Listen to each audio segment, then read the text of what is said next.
Hi, I'm Clyde Haberman of the New York Times, filling in for Sam Roberts. Starting this weekend, New York City voters will take part in an epic political drama, choosing between two political titans, Carolyn Maloney and Jerry Nadler.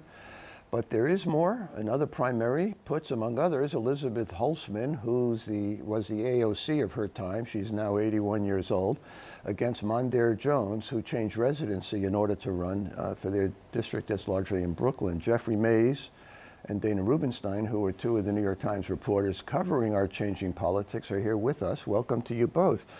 Early voting begins on Saturday this weekend for the congressional races. August, are we going to have more than 15 people vote? I mean, this is a hell of a time to have a major election.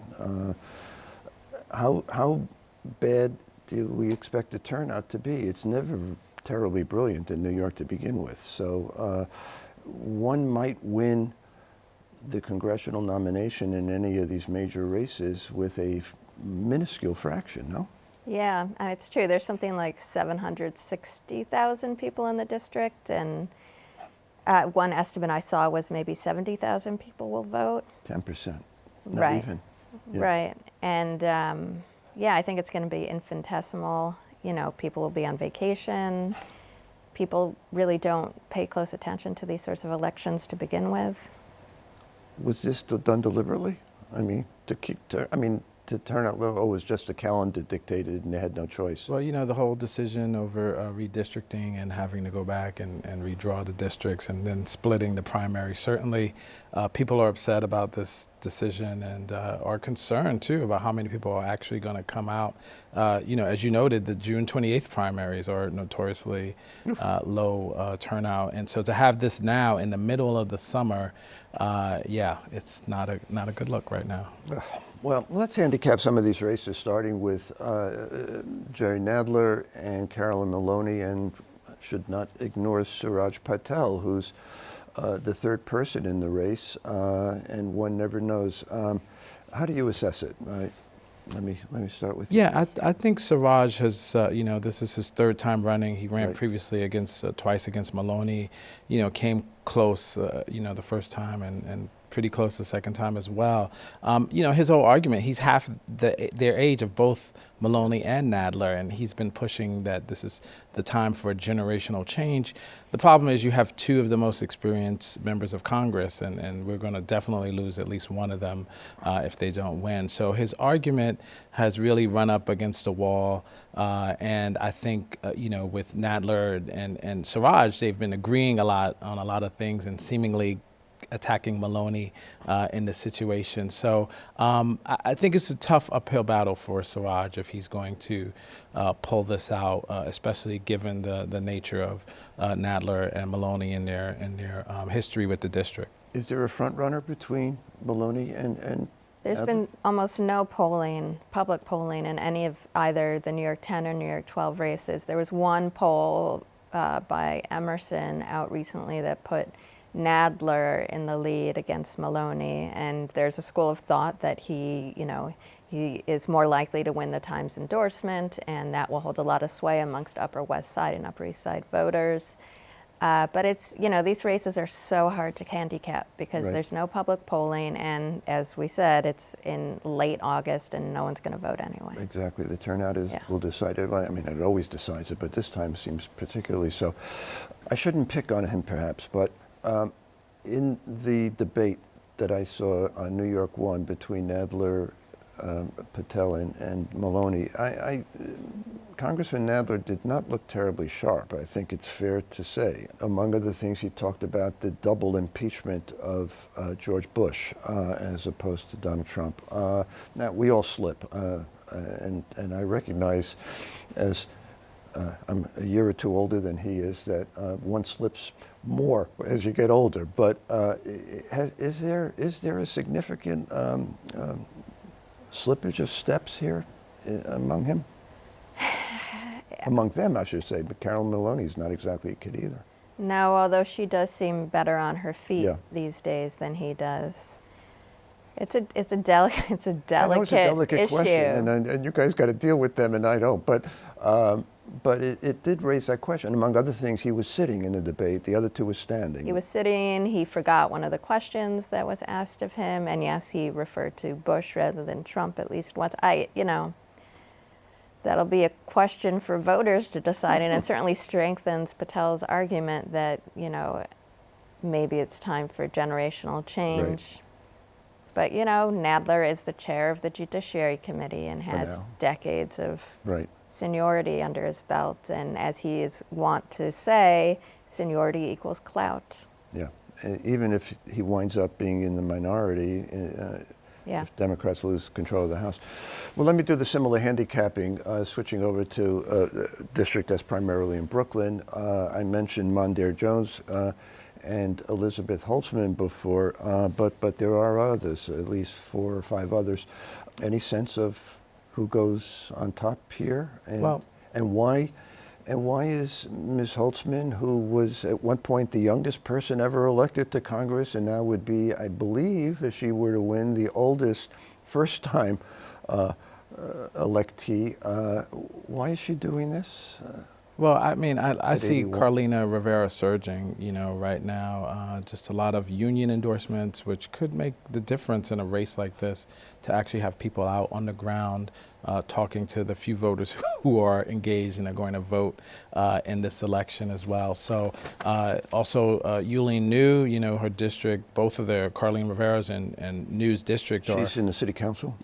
Carlina Rivera's in the city council, and Right. Yuleen New's assemblywoman, and both of their current districts kind of fit neatly into this new congressional district. So I think that sort of gives them a real heads up in this race.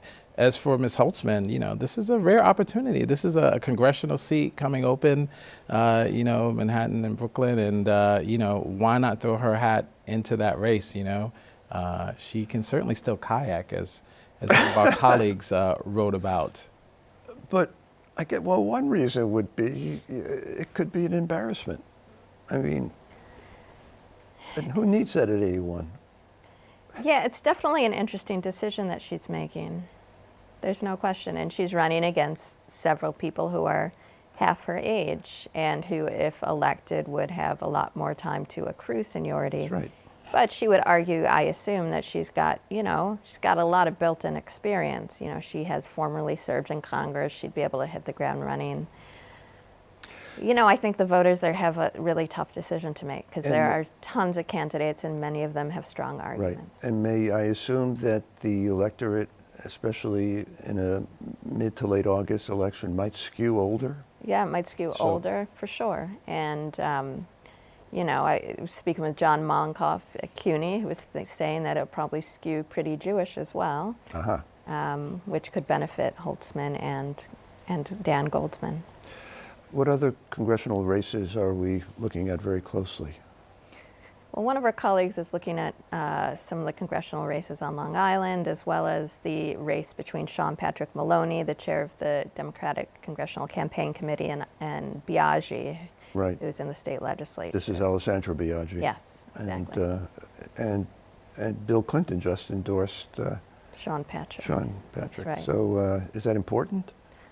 I mean, it must be important to some people. Well, I guess. I've always been curious about endorsements and their impact. And if people, let's say a newspaper endorsement, if people say, oh, the Times is supporting so-and-so, I'll back him or her. Or there's to say, oh, the Times is supporting him, I'm going the other way.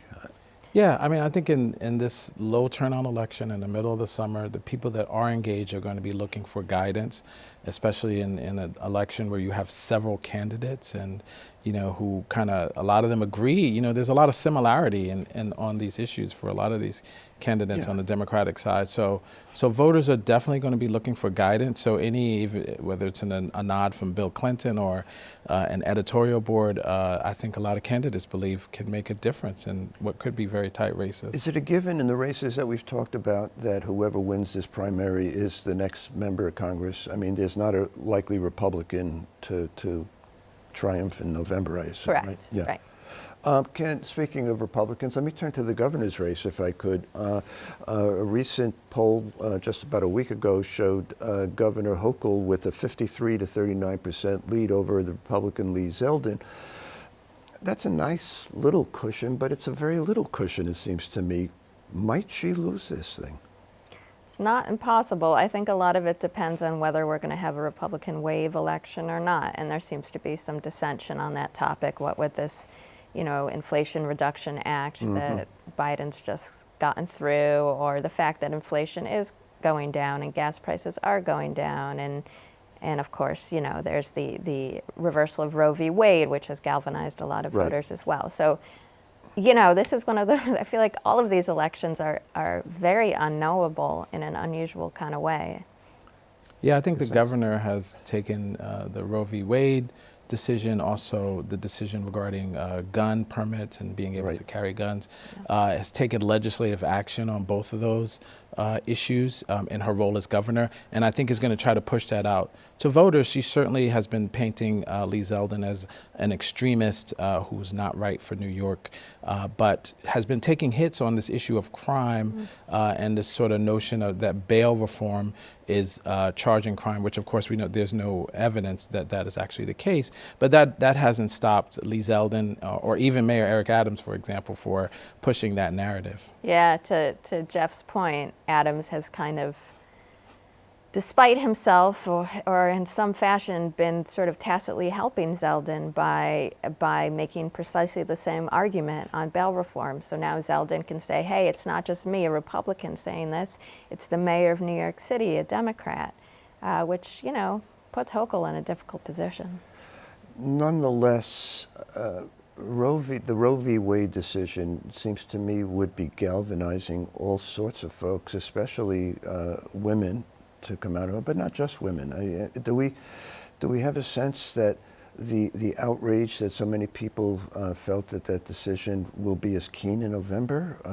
This is always an issue. I assume these stories that keep coming out will keep coming out of 10-year-old rape victims who can't get abortions, or grown women and who are having complicated pregnancies. And is it life-threatening? What does life-threatening mean?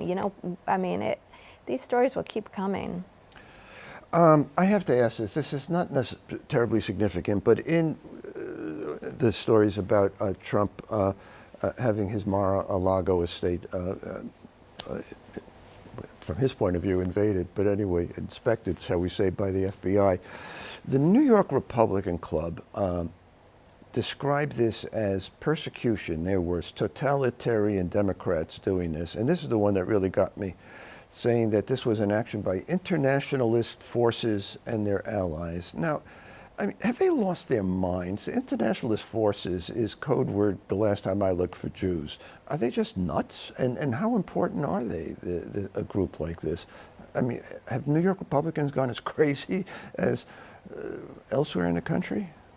I think that particular club, which we've written about, has kind of rendered itself politically irrelevant, certainly in Manhattan. There was a time when Manhattan Republicans were like Joe Lhota. Right. Granted, he lives in Brooklyn Heights, but, they were of that ilk. They were moderate, and they were... or even Rudy Giuliani once upon a century. century. The original Rudy Giuliani. Right. But they are no longer part of the political conversation in Manhattan and most of New York City. And I think it is because of rhetoric like that. Unbelievable. The FBI director was appointed by President Trump himself. Exactly. Certainly a very high bar to get a magistrate to approve a search warrant on a former U.S. president. So it does sound very extreme. Oof, it's unbelievable. Anyway. A lot more to unpack as we head toward the election. Thank you, Jeffrey Mays and Dana Rubinstein. Do remember, the New York primary is on Tuesday, August 23rd. Early voting begins this weekend. Up next, a section of the New York Times that people, please forgive me, are dying to get into.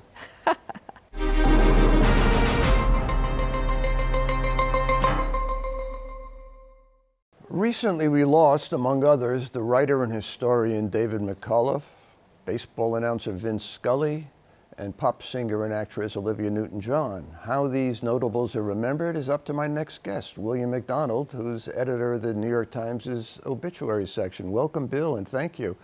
Pleasure, thanks. How do you weigh who gets an obit and at what length? Obviously, fame is an issue. Quirkiness is, no doubt. You've had this position for, I think, 16 years now. Have the standards changed in that time, and certainly from previous editors? I would say that it's changed over time, sure. It's evolved. We still stick to the main, as you say, fame, notoriety, celebrity, those kinds of factors make you an automatic obituary, like an Olivia Newton-John, a Vince Scully. But I think we're also much more aware of the wider world now than maybe generations past, where if you look at the obituaries from the 90s even, or earlier, they were kind of a gray, staid looking page, dutiful, doing a lot of, CEOs and captains of industry and philanthropists, and as well as the notable people of that time. I think we've evolved more toward storytelling in a sense. We've looked at people, certainly the famous and the prominent, they get their due, but we're also looking at individuals who made a mark, maybe a little bit under the radar in their time, but nevertheless had an impact and significance, and were great stories. Their lives were interesting, full of event and anecdote. So we look for those kinds of stories too, to sort of spin out a narrative about even obscure lives. How hard are you lobbied by various forces you've got to get my husband, and he was the most famous stockbroker on the Upper East Side or whatever. Those kinds of obits don't seem to make the paper the way they once did. Probably not. Again, if you were a stockbroker who really made a difference on Wall Street in a major way, changed the industry, you're going to get an obituary. But by running a firm or being a CEO, holding a job, a prominent job, but that's not necessarily newsworthy that someone held that position, where in the past we might have, the Times might have, you remembered that person in an obituary. But we're lobbied constantly, every day, by people from all sides, promoting a person I suppose the way people used to want to get into the wedding section. They'd want to have their event remembered. So, the lobbying can be very intense. Sometimes we have letter campaigns, email campaigns. You can tell that they've been orchestrated by someone. Often interestingly, it's from academic worlds. Often we'll get bombarded by emails that even read the same language, and someone orchestrated this and telling us we really have to pay attention to this particular person. Sometimes we do. Sometimes it's a completely legitimate, valid recommendation, and we do them. Other times, maybe not. So. I think a lot of readers and a lot of viewers would be surprised at how many what we call advance obits, obituaries that are written in advance of the person's death. We have on file something like 1,900, I believe, give or take a few. And I've done a few of them myself, and I've interviewed some of the subjects. As you've supervised all this, what's your sense of how people react to a phone call from a New York Times reporter saying, "I'm working on your advance obit"? Do they react with, "Oh, good, I'm going to get an obit," or is it, "Oh my God, I've got one foot in the grave"? We always tell them that there's an urban legend that if you talk to us for your obituary, you're guaranteed another 10 to 15 years. Yeah. But which is often the case. We have a lot, as you say, we have 1,900 plus in the can. Written, many of them were written 10, 15 years ago. So obviously the individuals have hung on. They react in different ways. We don't make it mandatory to talk to the subject, but we think it's a good idea to get to talk to them and maybe get a good quote, maybe certainly to fact check certain parts of their lives, the more obscure parts. Did you graduate from high school in 1947 or was it 46? Right. And some react with horror and slam the phone down, but others, I would say generally, they're somewhat honored to be called, and they want to have a hand in their own obituary, in effect, whether it's to correct a fact or to offer some perspective. So they don't, obviously we don't show them the obituary, we don't have them edit it or dictate anything to us, but they participate in some way. Yeah. Right. 40 years ago, the Metro editor came over to me at around 6:15 in the evening to say that Grace Kelly, who had been in a car crash the day before, had just died. And we had no advance obit on her. She was only 52 years old at the time, and I had to scramble. Our deadline was a little bit later in those years than now. And I got about 2,000 words down by the time, but we were really caught short. We had a similar thing involving me personally when David Halberstam was killed in a car crash 10, 12 years ago. What have been some of those moments for you in terms of, oh my goodness, we're not ready? That's our worst nightmare. Have an unexpected major death occur, and we know that this is a big news story, so we have to produce something, and we have to do it quickly. And in this day and age, where everything should be instantaneous, readers they hear about a death, they want the full obituary within 5 minutes or less. So we scramble, as you did, and we've had to do it a number of times. I remember when Philip Seymour Hoffman, the actor, died I think he was only in his 40s. I think there was some kind of drug overdose, but in any case, found dead. Ivana Trump, just recently, we had no inkling that was going to happen. She was 73. We didn't have anything prepared for her. We might have in another 5 or 7 years or so. We might have thought, let's put something together for her. But in any case, it caught us off guard, and we have to really scramble. Yeah, it's really something. And by the way, the one that you mentioned about Philip Seymour Hoffman by Bruce Weber was just a brilliant obit and really done quite on deadline. Conversely, there are another form of embarrassment. We were not alone on this, recently ran prematurely an obit on Tony Dow, Wally Cleaver of the old Leave It to Beaver show. He then died 24 hours later.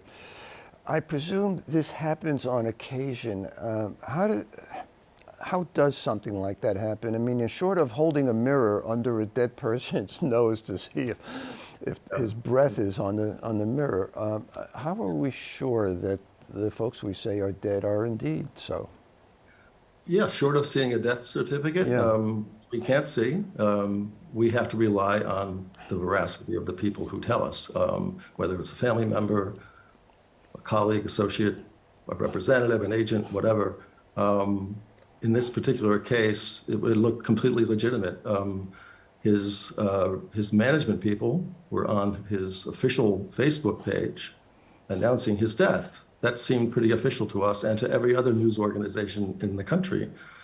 There's no way to really prevent that or to anticipate that.